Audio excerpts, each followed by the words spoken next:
After another mass shooting, President Biden now calling to tighten gun laws. I don't need to wait another minute, let alone an hour, to take common sense steps that will save the lives in the future. Nullifying unconstitutional federal laws is both legal and it's also the right thing to do. It's clear as day that a lot of the gun laws that are being debated now would totally infringe the Second Amendment. It could be decades before the Supreme Court makes its mind up. It's silly to sit around and wait for something you know is unconstitutional. It's time to stand up and fight back, and the methods that we need to use are the ones already being used by the left. In 1987, Oregon passed a law prohibiting state and local law enforcement from using public resources to arrest or detain people whose only crime was being in the country illegally. Since then, hundreds of other jurisdictions have passed similar laws, becoming what's known as sanctuary cities. There's a new movement among conservative gun rights activists to employ the same strategy. Lawmakers have introduced bills in more than a dozen states that would nullify federal gun control laws. On April 6, Arizona Governor Doug Ducey signed a gun control nullification bill into law. Montana and West Virginia's legislatures have each approved bills that are now awaiting signature or veto from their governors. The Arkansas Senate and the Missouri and South Carolina Houses have each passed such bills, and committees in Texas, Alabama, and New Hampshire have bills that are moving forward in their state legislatures, and similar bills have been introduced in Florida, North Carolina, Georgia, Minnesota, Ohio, Nebraska, Iowa, and Louisiana. James Madison in Federalist 46, he told us what needs to be done by individuals, cities, and states to defeat federal programs without relying on the federal government to limit itself. He said specifically a refusal to cooperate with the officers of the Union. This is how you defeat the feds, whether it's an unconstitutional act or if you just don't like the policy. Michael Boldin is the founder and executive director of the 10th Amendment Center, based in Los Angeles. He studies and advocates for nullification of all kinds of federal overreach. We know this stuff has been working, and the right can continue to complain about the things that the left is successful at, or they can look at it, learn from it, and replicate it. I think the strategy is there, the strategy is known, it's just time to execute. Florida State Representative Anthony Sabatini is a co-sponsor of House Bill 1205, otherwise known as the Second Amendment Preservation Act. It prohibits any employee of the state of Florida from enforcing or attempting to enforce any federal act, law, executive order, administrative order, court order, rule, regulation, statute, or ordinance infringing on the right to keep and bear arms as ensured by the Second Amendment. If the bill passes, any state employee that assists in enforcing federal gun control laws would be permanently terminated. Defying federal law is something that the majority of states already do in one way or another, in the form of becoming immigration sanctuaries or through the legalization and decriminalization of marijuana and other drugs. Well, in terms of the method, it's identical. What you're doing is basically saying we as a state are not going to do anything to assist in the enforcement of this unconstitutional law.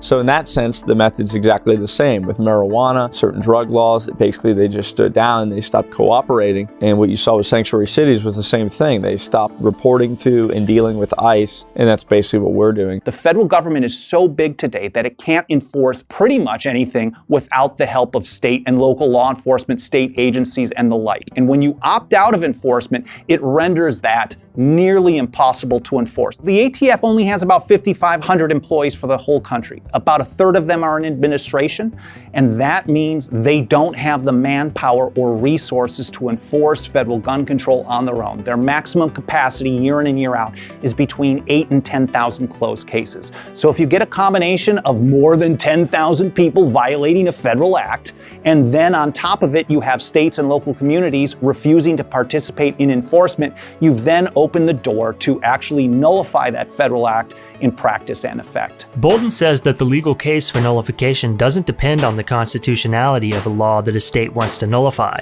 thanks to a legal doctrine known as anti-commandeering, which has been upheld in 5 Supreme Court cases stretching from 1842 to 2018. It states that the federal government can't require states and localities to participate in the enforcement of federal laws. Talking about constitutionality actually does kind of get in the way of anti-commandeering, because you don't actually have to address the constitutionality of something to say you're not going to participate. A lot of people like that as a line in the sand, and I think that's a good approach, but I don't think they should be helping enforce federal gun control, even if a federal court says this federal gun control measure is constitutional. In March of 2018, when the Trump administration was fighting with local officials over the enforcement of federal immigration laws, John Bolton challenged the concept of nullification in an interview with Breitbart News Daily. The idea that law enforcement at lower levels shouldn't be required to cooperate with the feds is just unthinkable.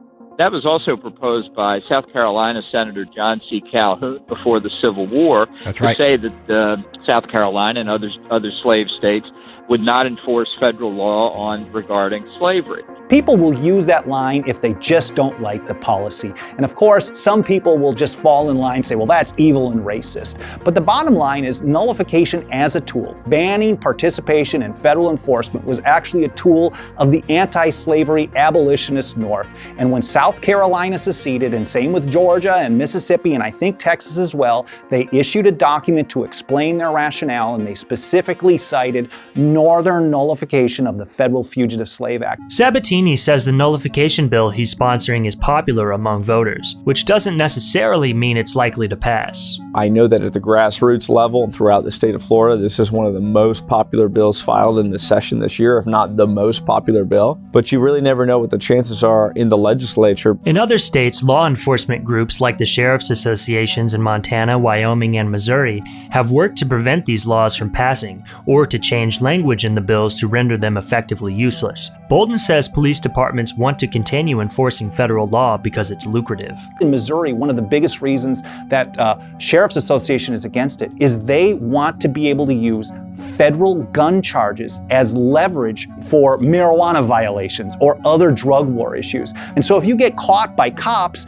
and you've got a gun, they're going to say, turn over your friends or you're going to get an extra 5 or an extra 2 or an extra 10 years under a federal gun charge. And they want to be able to continue that. They get all kinds of funding for the joint task forces through the Department of Homeland Security grant, the Edward Byrne Justice Assistance Grant. They get civil asset forfeiture. I think that is probably getting in the way. I don't think they'll admit that they're getting a bunch of loot to do this federal enforcement for them, but they certainly are. Bolton says that for the nullification movement to succeed against gun control laws and beyond, more Americans will have to recognize that the most effective way to oppose federal policies that violate their rights is at the local level. The whole idea of federalism is so important because it's the only way you can have a country with a few 100 million people living together with a wide range of social, economic, political viewpoints together in peace. What's right for people in California is probably not right for people in South Carolina and vice versa. And when we see things that come down from a one-size-fits-all centralized solution, I don't think anyone really ever gets what they want. And that's why this kind of movement, I think, is so important. When you reject a federal centralized approach and you start taking your own view locally or on a state level, we see how things can grow. And that's exactly what's happened now with 36 states defying Washington, D.C. on a plant. And I think we can replicate that on other issues and learn that localism is really the way forward for liberty.